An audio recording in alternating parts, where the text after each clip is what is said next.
Good day everyone, my name is Jibikart Basong and I am a 19 years old Bachelor of Elementary Education student. If I could meet any historical figure, I would choose James Prescott Joule.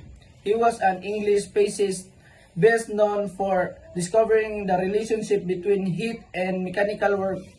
His research led to the law and conservation of energy and the unit of energy.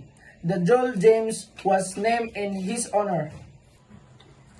I chose James Prescott Joule because his discoveries changed the way we understand energy and science. His hard work, curiosity, and dedication continue to inspire students, scientists, and teachers around the world. His contributions are still used in physics, engineering, and everyday technology.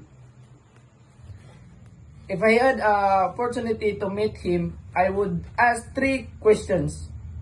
First, what inspired to you study the relationship between heat and energy? I wanted to know what motivated him to make such an important scientific discovery.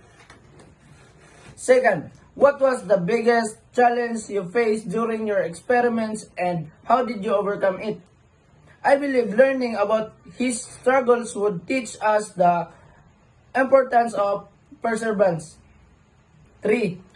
What advice would you give to students who want to become scientists or make a difference in the world? I think his advice would encourage young people and stay curious and never stop learning.